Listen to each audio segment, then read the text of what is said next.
자, 다음은 T2 강조 영상입니다. 자, 무슨 영상이죠? T2 강조 영상이죠. 왜? 영상을 보니 벤트리클의 물이 하얗고 피하 지방이 까맣기 때문이죠.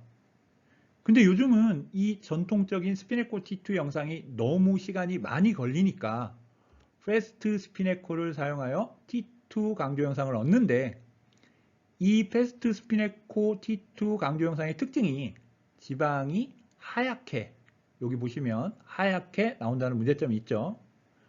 하여튼 T2 영상을 구별할 땐 물은 어떤 펄스 시퀀스를 써도 브라이트하게 나오지만, 지방은 펄스 시퀀스를 스피네코를 쓰느냐 패스트 스피네코를 쓰느냐에 따라 다크하게 나올 수도 있고 브라이트하게 나올 수도 있다는 것을 참고하시면 될 것 같습니다.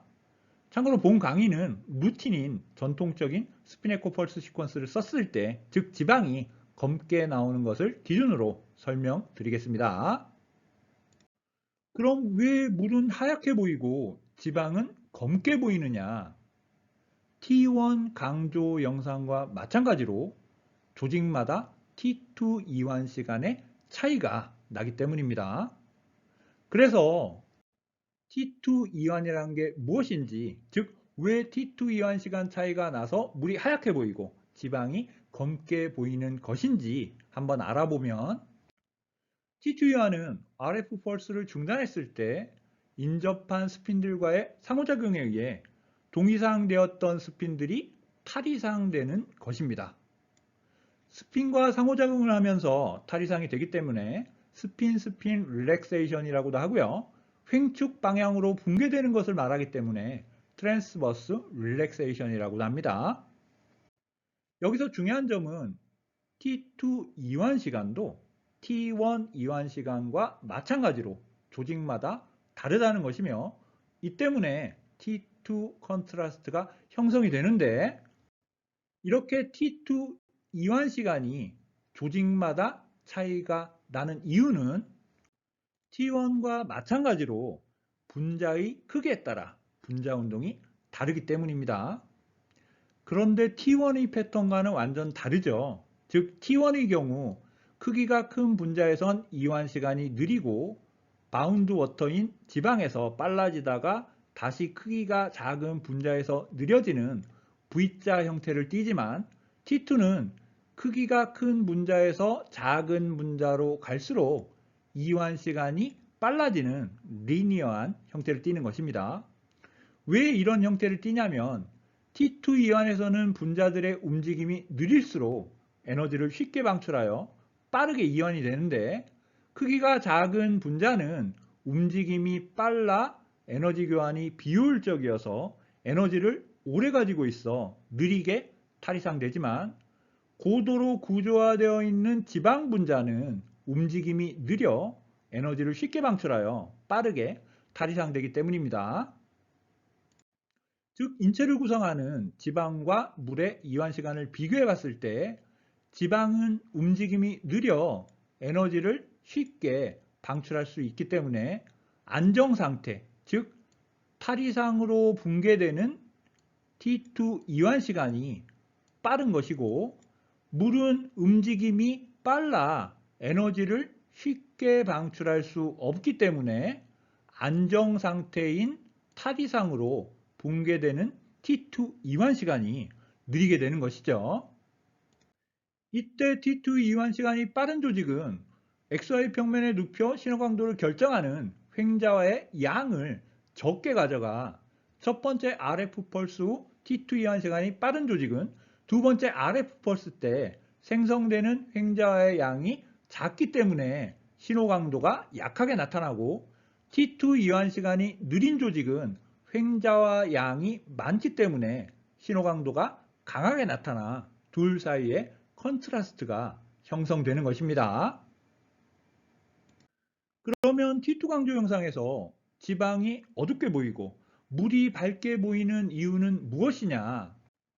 아까 제가 MRI는 신호를 측정할 수 있는 코일이 무조건 XY 평면에 있기 때문에 MRI 신호는 횡자와의 양에 따라 좌우된다고 말씀드렸죠.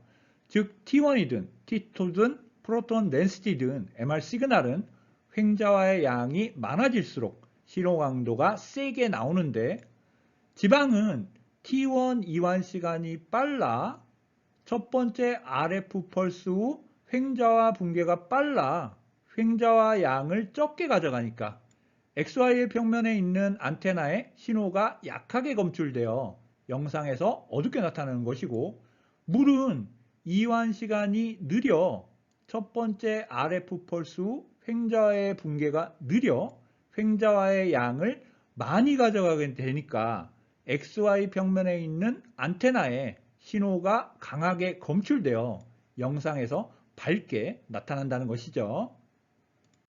따라서 T2 강조 영상에서 물이 하얗게 보이는 이유는 분자의 크기가 작기 때문에 분자 운동이 빨라 에너지 교환이 비효율적이어서 느리게 탈이상되어 T2 이완 시간이 길어지기 때문에 횡자의 붕괴가 느려 양을 많이 가지고 갈 수 있어 T2 강조 영상에서 하얗게 보이는 것이고 지방이 어둡게 보이는 이유는 지방은 물과 반대로 분자의 크기가 크기 때문에 분자 운동이 느려 에너지 전달이 빨라 이완 시간이 빠르게 되고 이는 횡자의 붕괴가 빨라 횡자의 양을 적게 가져가기 때문에 영상에서 어둡게 보이는 것이죠. 자, 다음은 구체적인 조직의 T2 이완 시간인데 지금까지 말씀드린 것처럼 물이 제일 길고 지방이 비교적 짧죠. 그래서 T2 강조 영상에서 T2 타임이 길어질수록 횡자와의 양이 많아지고 짧을수록 횡자와의 양이 적어지기 때문에 영상에서 T2 타임이 제일 긴 벤트리클 안에 내추럴 수액이 영상에서 제일 밝은 것이고 T2 이완 시간이 가장 짧은 껍데기 즉 표피의 지방이 영상에서 제일 어둡게 나타나는 것이죠. 자, 그러면 이러한 T2 강조 영상을 얻기 위해 TR, T를 어떻게 선택을 해야 되느냐? 정답은 TR도 길게 그리고 T도 길게 하시면 됩니다. 그럼 왜 T2 강조 영상을 얻기 위해서 TR과 T를 길게 선택해야 하느냐? T2 강조 영상을 만들기 위해선 다른 이완은 소거시켜 T2 이완을 선택을 하고 영상에서 구조물들이 잘 보이게 조직 간의 T2 내조도를 극대화시켜야 하는데 TR과 T를 길게 하면 이렇게 된다는 것이죠. 그래서 하나하나 살펴보면 먼저 TR을 길게 하는 이유는 T2 강조 영상을 만들기 위해선 T1 이펙트를 소거시켜야 하니까 T1 텀을 1로 만들면 되는데 지수의 분자인 TR이 무한대로 커지면 T1 텀이 1로 되니까 롱 TR을 줘야 되는 것이고 역시 눈치채셨겠지만 T2 강조 영상에서 TR을 되도록이면 길게 줘야 되는 이유가 여기에 있는 것이죠. 왜? T1 이펙트를 소거시키기 위해 T1 이펙트 텀을 1로 만들어야 하니까 그러나 T1 이펙트가 소거되었다고 해서 우리가 보는 적절한 대조도의 T2 강조 영상이 되는 건 아니죠. 왜냐하면 이렇게 연속적으로 일어나기 때문에 따라서 대조도가 적절한 곳을 선택해야 되는 것이고 그것을 선택하는 방법이 바로 T인 것이죠. 그래서 T를 왜 길게 주느냐? T1 이펙트가 소거됐다고 해서 우리가 보는 적절한 대조도의 T2 강조 영상이 되는 건 아니니까 대조도가 적절한 곳을 선택을 해야 하는 것이고 그것을 선택하는 방법이 T인데 쇼트의 경우는 신호를 형성하는 횡자화가 다 붕괴되지 않았기 때문에 전반적으로 신호 강도는 높지만 대조도는 떨어지는 것을 볼 수 있으며 베리 롱티의 경우 횡자화가 거의 다 붕괴되었기 때문에 신호 강도와 대조도 둘 다 떨어지는 것을 볼 수 있는데 이에 반해 롱티의 경우 각 조직의 이완 시간 차이가 가장 많이 나기 때문에 적절한 대조도가 형성된 것을 볼 수 있다는 것이죠. 그래서 T2 강조 영상에서 롱 T를 준다는 것입니다. 다음은 T에 따른 T2 콘트라스트의 변화를 보여주는 실제 영상인데 TR을 길게 고정한 상태에서 지금까지 설명드린 대로 숏T에서 롱T로 갈수록, 즉 T가 길어질수록 FAT과 CSF의 대조도가 증가되는 것을 보실 수가 있습니다. 따라서 T2 강조 영상에서 T2 대조도는 T에 따라 변화된다는 것을 기억하셨으면 좋겠습니다.